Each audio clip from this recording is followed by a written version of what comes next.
25 मेच्या या महाभयंकर दरवाढीनंतर देशाची आर्थिक राजधानी मुंबई या ठिकाणी पेट्रोलनं 111 रुपये 21 पैशाचा टप्पा गाठलाय। दिल्लीत हाच दर 102 रुपये 12 पैसे आहे, तर चेन्नईमध्ये 103 रुपये 77 पैसे आहे। बेंगळुरूमध्ये बघायला गेलं तर 110 रुपये 61 पैसे असा दर आहे आणि कोलकात्यात हाच पेट्रोलचा दर 113 रुपये 51 पैशाचा आहे। आकडा गाठलाय। 100 पार केलेले पेट्रोल आता सर्वसामान्यांच्या आवाक्याबाहेर गेले। या इंधन दरवाढीचा फटका फक्त गाडी चालवणाऱ्यांना बसतोय, या भ्रमात राहू नका।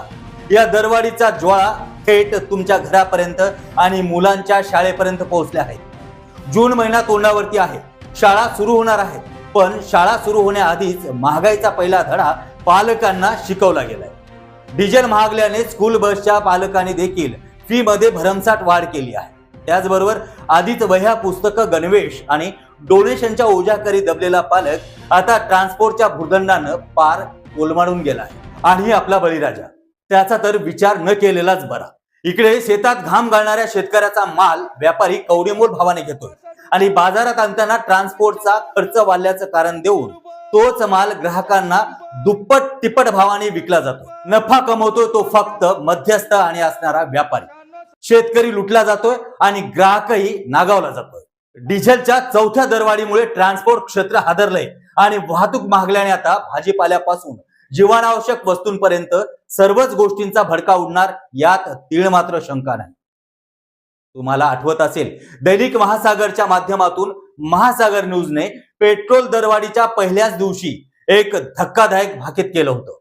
त्यांनी ठणकावून सांगितलं होतं की जवळपास हेच पेट्रोल 130 रुपयाचा आकडा पार करणार आहे आणि आज तीच भविष्यवाणी तंतोतंत खरी ठरताना दिसत आहे।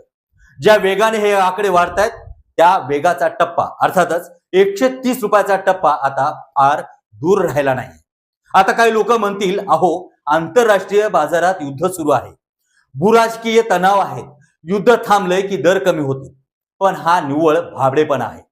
इतिहास तपासा, 1971च्या युद्धानंतर देशात युद्ध अधिभार लावला गेला होता। युद्ध कधी संपलंय, पण तो अधिभार आजही आपल्या बोकांडी बसला आहे। एकदा वाढलेला टॅक्स, एकदा वाढलेला दर या देशात कधीच कमी होत नाही, हे काळच सत्य आहे। उद्या रशिया आणि युक्रेन किंवा इस्रायलचा वाद मिटला तरीही पेट्रोलचे दर खाली येणार नाहीत, हे लिहून ठेवा। आज सर्वसामान्यांची अवस्था काय आहे?